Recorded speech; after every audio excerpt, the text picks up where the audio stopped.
O mundo inteiro está na luta contra o coronavírus. E nessa luta, nós temos muitos heróis que estão aí na frente de batalha. Muitos deles brasileiros em todo o planeta.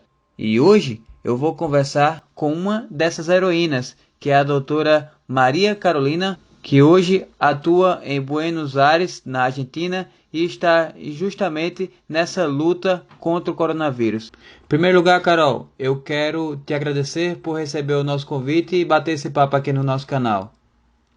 Muito obrigada a você pelo convite. Estou muito honrada de poder falar um pouco de como a gente está vivenciando isso. E eu me arrepiei agora com a sua introdução, de verdade. Eu fico muito, eu me sinto bastante feliz de estar colaborando nesse momento tão difícil que o mundo está passando, né? Carol, então, de verdade, obrigada pelo convite. Valeu. Carol, conta pra mim, vou te chamar de Carol aqui, tá? Você é uma Por favor, faço questão. Brasileira. Faço questão. Nordestina. Cara, isso. Sou baiana. Tá falando com uma nordestina que tá aí. Eu também. Né? Carol, me explica, como é que tá sendo a situação aí na Argentina? Esse país tão legal que eu tive o prazer de conhecer. Que bom, fico feliz que você tenha conhecido a Argentina, espero que tenha gostado muito, porque eu realmente sou muito apaixonada por esse país. Olha só, eu acho que a grande diferença que a Argentina, né, comparado com alguns países da América do Sul que está enfrentando, a Argentina desde o início encarou com muita seriedade esse problema. Como começou a aparecer os casos na Europa, então a Argentina começou a se preparar para isso. Né? Desde março, quando se confirmou o primeiro caso, no início de março, a Argentina já estava mais ou menos se falando disso. E uma coisa que a Argentina fez que foi muito bom foi a quarentena obrigatória, né, o isolamento social. Então, do dia 20 de março, a gente começou com quarentena obrigatória aqui. E o presidente Alberto Fernandes vem, a cada 10 dias, mais ou menos, ele faz um discurso nas redes públicas para justamente falar como a gente está avançando. Né? Hoje, dia 24, pode ser, já estou perdida. 25. Hoje, 25 de abril, a gente já conseguiu avançar muito, melhor dizendo, a gente conseguiu aplanar muito essa curva de contágio, que como eu sempre converso com as pessoas e explico, a grande diferença do coronavírus é a velocidade, né? Por que o mundo está se mobilizando, por que o mundo está parando, é porque o coronavírus é uma doença que mata rápido, que transmite rápido. Então, a Argentina não pôde se preparar para isso. E ela está fazendo um excelente trabalho, não somente ao meu ver como médica, aos dos meus colegas, mas também como da população de modo geral. Então, hoje mesmo o presidente falou, estendeu a quarentena até dia 10 de maio, perdão. E a população, depois que fala, ele aplaude ele, grita, agradece, e é bem emocionante isso. Então, aqui. A população está apoiando integralmente o isolamento. Porque aqui no Brasil, completamente. A brasileira deve estar acompanhando, a gente tem divisões, tem pessoas que apoiam, pessoas que não apoiam, mas na Argentina a população, pelo que você está falando, está apoiando o isolamento. Sim, completamente. Não só está apoiando, de fato foi o motivo que levou o presidente a tomar essa decisão de fazer a quarentena obrigatória. Né? No dia 16 de março ele tinha pedido para as pessoas fazerem isolamento e as pessoas continuavam na rua. E aí ele foi e falou, o seguinte, a gente está aumentando os números de casos, a gente precisa aplanar essa curva. Ele, por ter sido professor também, né, ele sempre faz algum PowerPoint, mostra com coisas simples, mostra a diferença de curva, o esperado, se a gente fizer o isolamento, o que é que a gente pode conseguir. Então isso tem facilitado a comunicação com a população de modo geral. Então a partir desse momento que colocou a quarentena obrigatória no dia 20, a população aceitou isso, entendeu e respeitou. Até porque ele investiu muito na fiscalização também. Né? Por exemplo, eu sou médica, eu tenho hoje um posto de trabalho. Para ir trabalhar, eu preciso tirar uma licença, que é um código QR, que a polícia pode me parar na rua, e aí ele faz a leitura do código, e eles vão ver que eu sou médica e eu trabalho em tal lugar.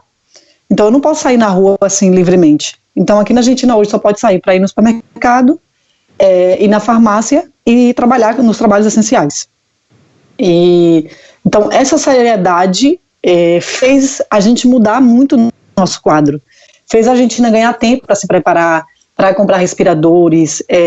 Eu estava conversando com alguns colegas hoje, explicando, por exemplo, a diferença da curva, né? O coronavírus, a gente sabe que ele tem um crescimento exponencial, ou seja, hoje eu tenho um caso, amanhã eu vou ter 2, depois de amanhã eu vou ter 4, e assim vai, ele vai dobrando, né? E com isso, com essa quarentena obrigatória, a gente conseguiu estender a quantidade de dias de contágio.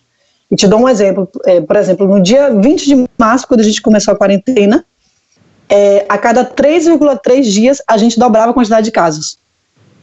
No dia 12 de abril foi quando prorrogou a quarentena, a cada 10,3 dias dobrava a quantidade de casos. Então isso já era uma prova de que o quão efetivo era o isolamento social. E hoje... E essa quarentena, desculpa te interromper, ela começou logo em seguida, apareceu o primeiro caso, após alguns casos.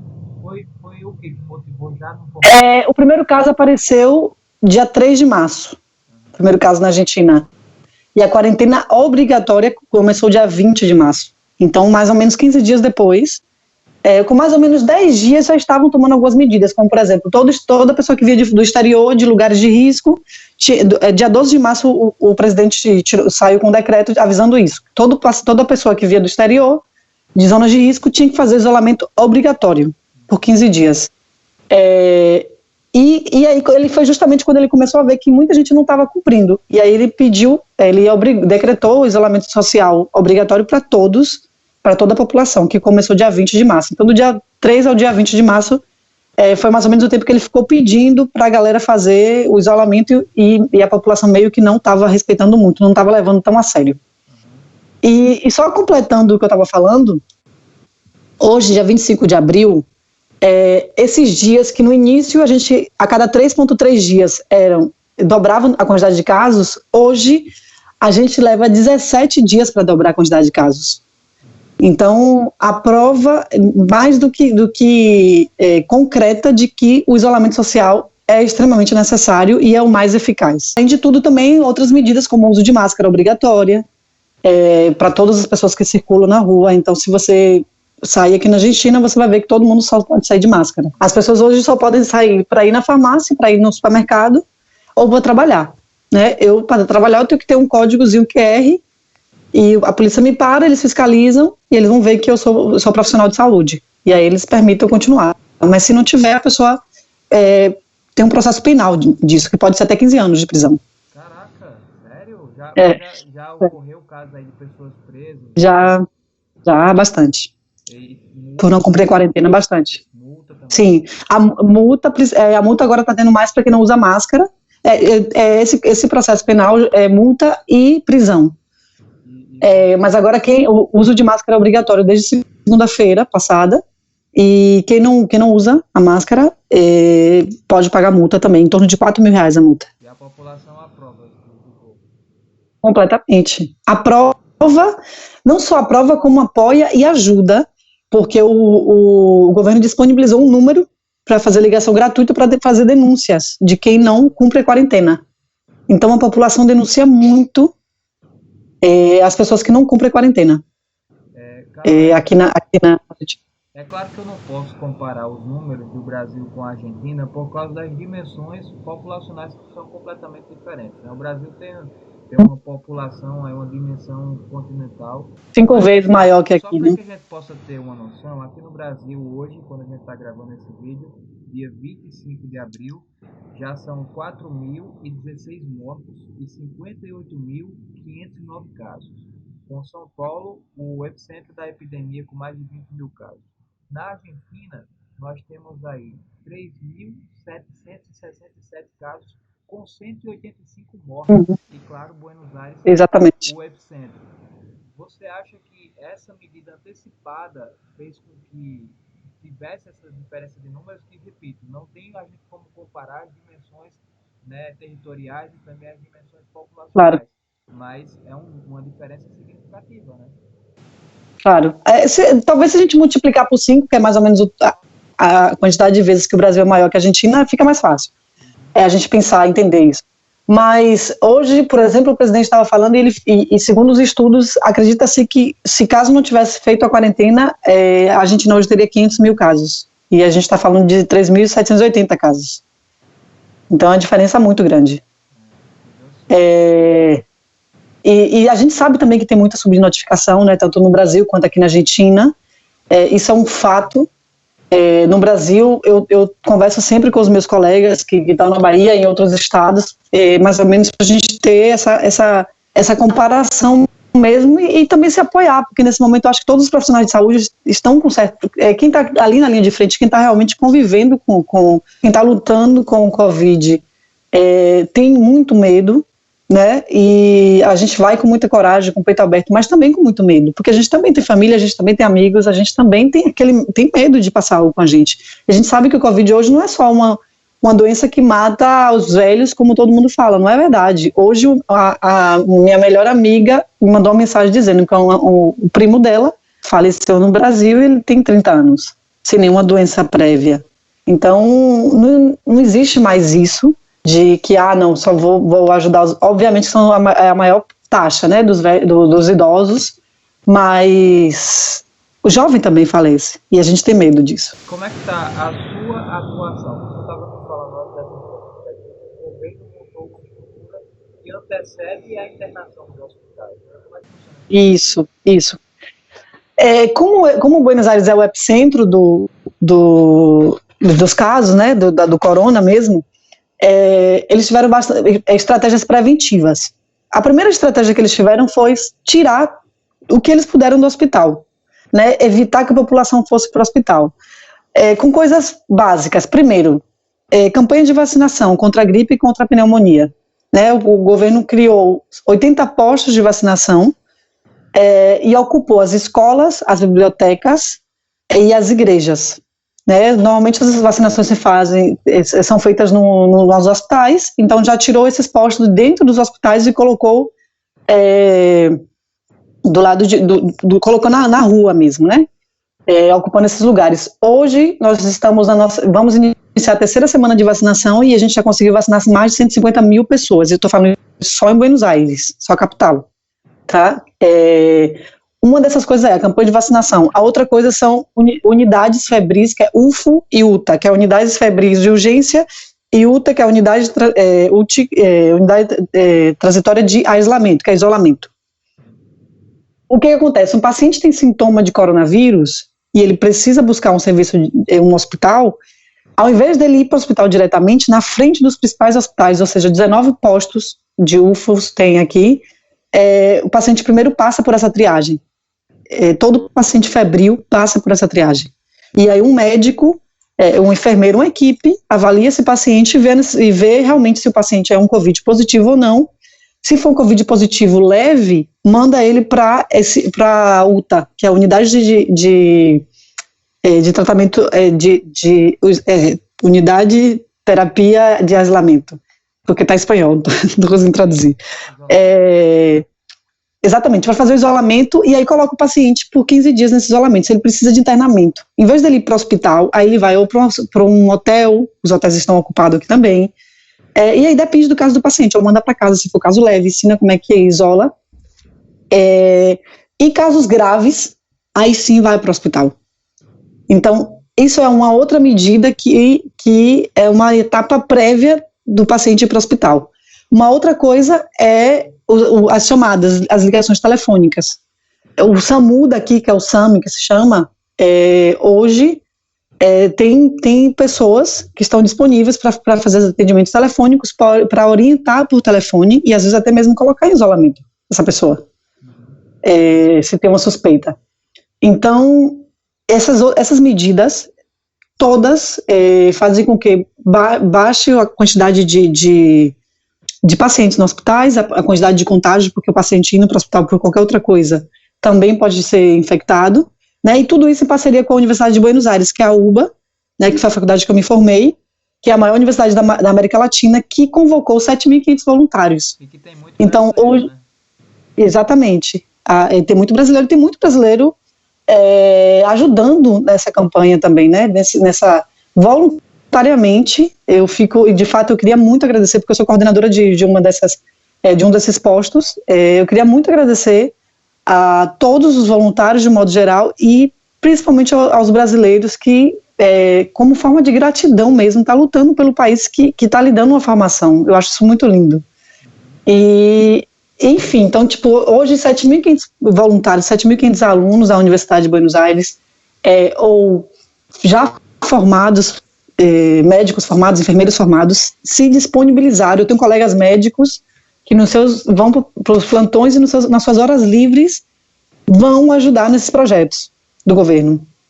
Então, eu acho que a população, a grande diferença, primeiro, é que o presidente levou isso muito a sério, passou essa seriedade para a população, e a população está tomando isso muito, muito sério, sabe?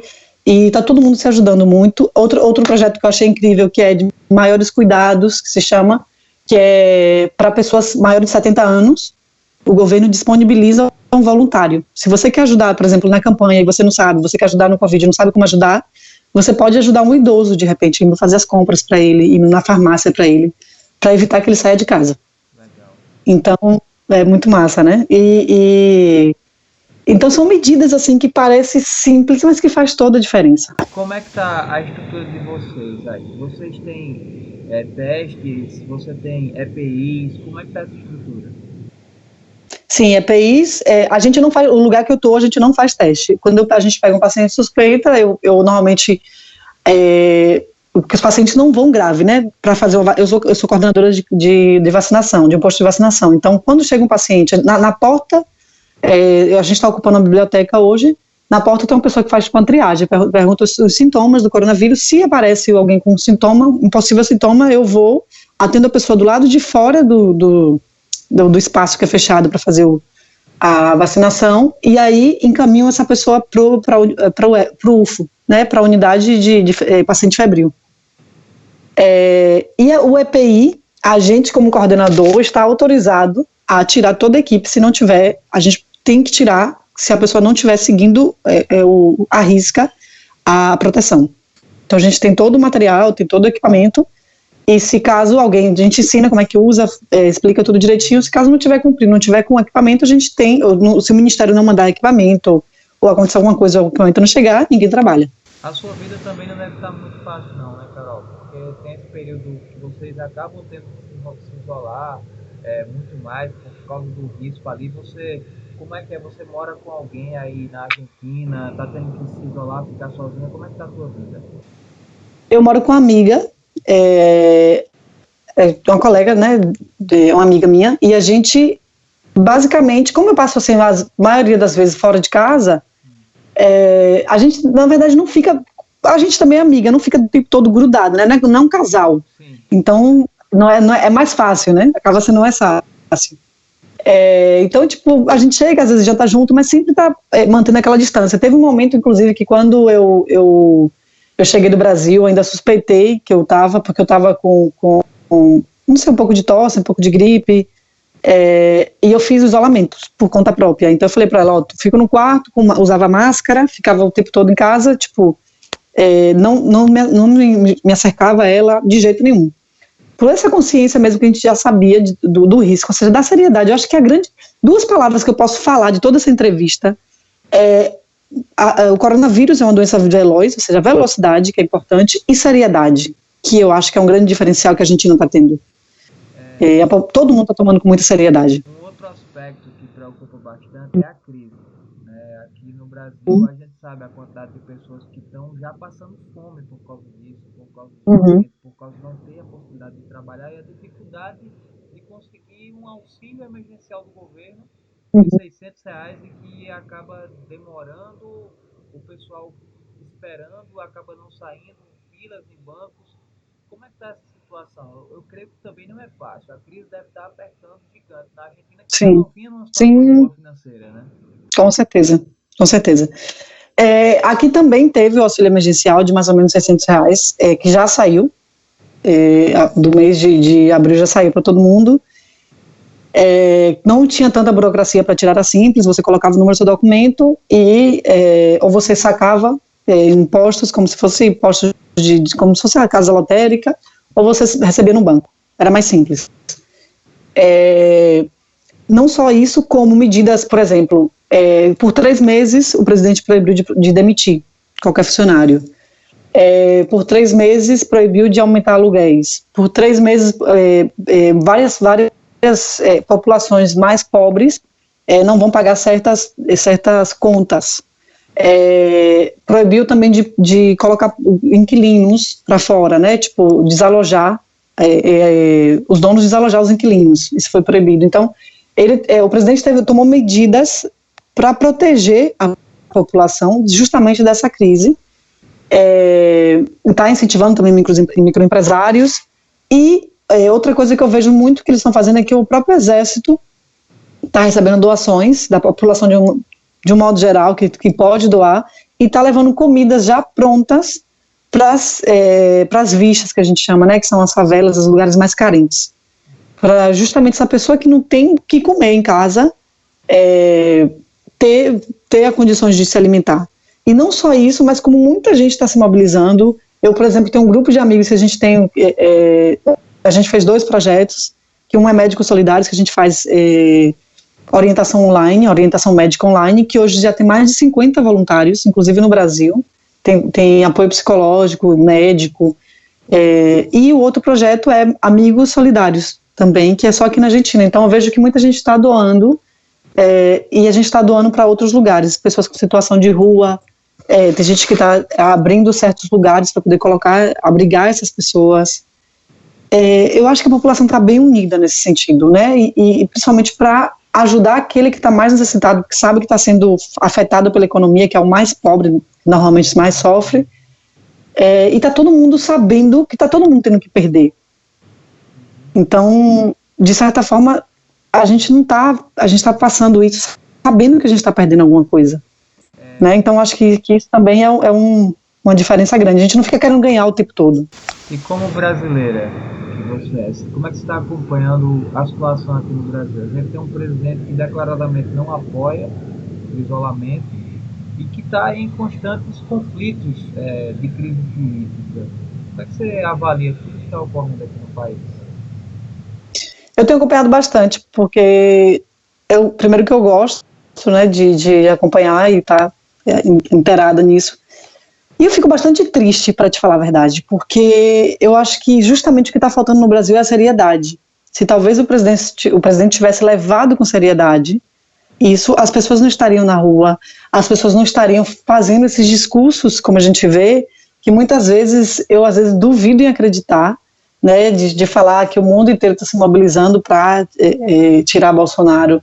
Em meio a uma crise sanitária, a maior crise sanitária nos últimos 100 anos, tem tanto problema nos ministérios, demitiu o ministro da Saúde, ontem o ministro da Justiça pediu para sair, ou seja, é realmente triste esse quadro e um total descontrole.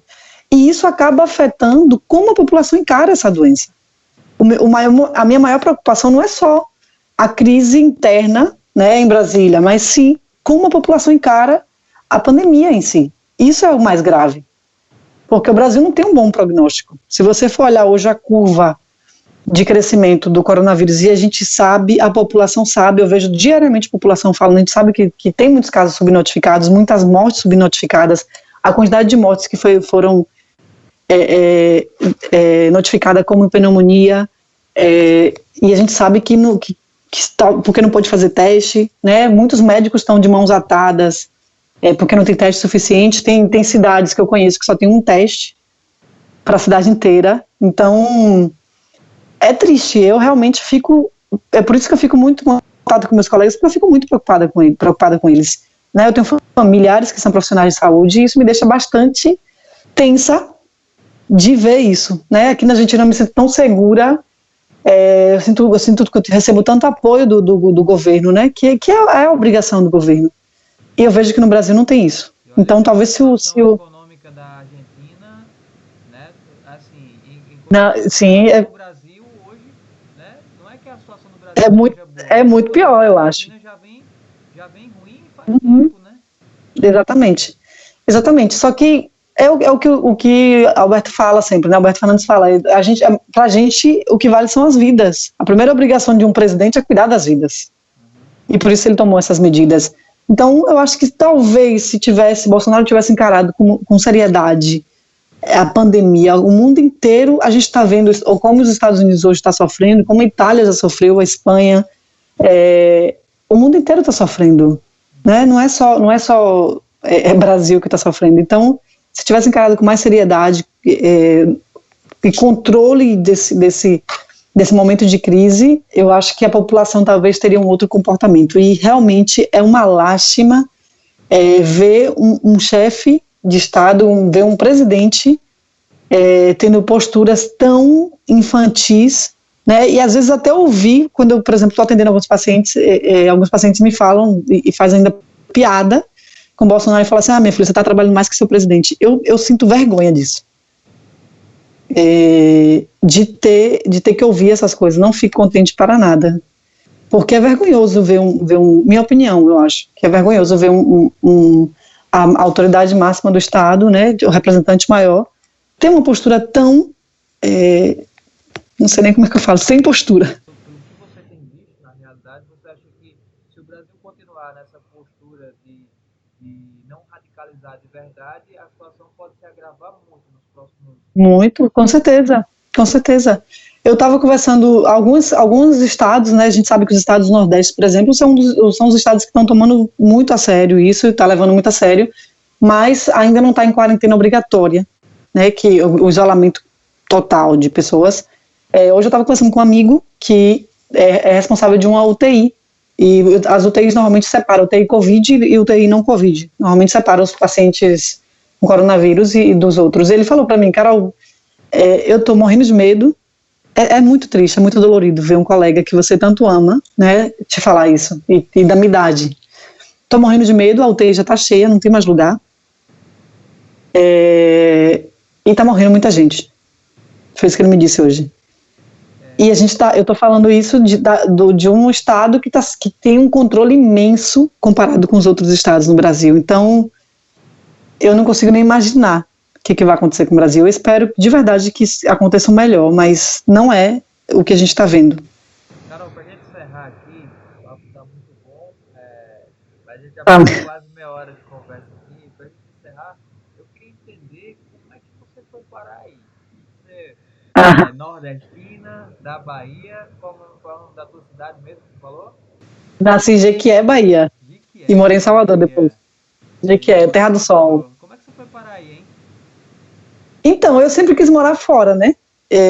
Muita gente vem para cá porque não conseguiu passar no vestibular, ou porque quer fazer medicina aqui, porque às vezes aqui o ingresso acaba sendo mais fácil, não é que não tenha vestibular, mas no meu caso eu sempre fui apaixonada pelo espanhol e eu sempre quis morar fora do país. Então, e eu sempre quis fazer medicina, tanto que eu nunca tentei aí no Brasil. Então, quando eu achei a oportunidade, que era um país que naquele momento minha família podia pagar, e eu sempre fui apaixonada, eu falei assim, não, vou. E quando eu descobri a UBA, né, que é a universidade que eu te falei, a Universidade de Buenos Aires, que é a maior universidade da América Latina, tem 5 prêmios Nobel, quando eu descobri, só medicina são 3 prêmios, então eu falei assim, poxa, vou estudar na melhor faculdade da América do Sul, gratuito, porque a faculdade é pública, e eu, de verdade, eu sou muito agradecida à Universidade de Buenos Aires, à Argentina por tudo que eles fizeram por mim, e hoje eu faço questão de participar disso aqui, na Argentina, como forma de gratidão mesmo. Você falou que não tinha condições de pagar a universidade, você provavelmente então veio de escola pública. Sim, de escola pública. Eu vim do interior, que é um interior, minha família é bastante pobre, então a gente foi morar em Salvador, passamos muita dificuldade, eu sempre tive que trabalhar para ajudar a manter a família, então eu não tinha condições de parar, minha família não tinha condições de parar e me manter num cursinho, por exemplo. Eu sempre tive que trabalhar e eu tentava estudar naquele momento, só que eu sabia também que eu não ia ter condições se eu não me dedicasse, eu não ia ter condições de passar no vestibular. Então eu nunca tentei, e aí ao invés de parar para estudar para poder passar, eu falei assim, não, vou juntar dinheiro e vou. Porque aqui também tem aqui por mais que tenha muita crise econômica, fora o coronavírus, a gente consegue emprego fácil. Né? Tem bastante emprego. O brasileiro trabalha em call center, né? Você trabalhou em algum? Tem também. Não, nunca trabalhei em call center, não. Mas eu já fiz de tudo aqui nessa Argentina e me formei trabalhando, continuo trabalhando até hoje e muito feliz, muito orgulhosa, muito contente e agradecida a esse país. Fiz até uma tatuagem. Agradecida a esse país por ter me dado uma formação médica, não só uma formação médica, mas uma formação médica pública, gratuita e de excelência. Hoje eu sou muito orgulhosa de dizer que eu sou médica formada pela UBA. E tudo isso que eu estou fazendo, esse projeto da UBA junto com o governo da Argentina, é uma forma de agradecer. Né? Eu sempre ajudei brasileiros, o meu Instagram eu uso basicamente para ajudar os brasileiros que estão querendo vir para cá, ou estão aqui, porque eu faço parte hoje fazia parte do Centro de Estudantes daqui, né, que é o Grêmio, desde quando eu ingressei na faculdade, justamente para ajudar, porque eu sabia como era difícil a gente querer ser médico e não ter dinheiro para isso. Então eu sempre quis ajudar essa galera. Então eu hoje uso, quem quiser inclusive me procurar no Instagram e precisar de alguma ajuda, eu me coloco à disposição. Não tenho nenhuma empresa, faço completamente gratuito e de coração, eu faço isso com muito amor. E é isso, eu sou muito feliz hoje de poder ter ajudado tanta gente a se formar, tantos brasileiros a realizar os seus sonhos de ser médicos. Alguns estão no Brasil já atuando, outros estão aqui também na linha de frente. Então eu me sinto super feliz de ter feito essa história aqui na Argentina. De verdade, eu sou muito contente. Carol, você falou aí que sente orgulho dessa sua história e nós sentimos muito orgulho de você por ter saído aqui do nosso Nordeste querido e estar aí ajudando nessa luta aí na Argentina. Parabéns para você. Obrigada. Foi muito equilíbrio de todos Amém. nós aí nessa luta que é difícil, mas a gente vai vencer. Verdade. Abraço, Carol. Com certeza. Obrigado por sua entrevista aqui, tá certo? Um beijo grande a todo mundo lá de que é o meu Nordeste querido, que eu tanto amo, ao meu povo que eu faço questão de representar aqui, não perder o sotaque. Um grande abraço para você também. Que o Brasil se una nesse momento e que leve com seriedade. Se eu puder pedir uma mensagem hoje, é isso. Vamos encarar isso com seriedade. A gente não está a gente está vivendo uma guerra biológica, posso dizer assim, e não é simples o que a gente está passando. Então vamos unir, dar as mãos, ajudar quem mais precisa, que juntos a gente vai conseguir. Inclusive eu tenho um slogan que eu falo do projeto, que é: a solidariedade vai vencer essa guerra, porque eu acredito muito nisso.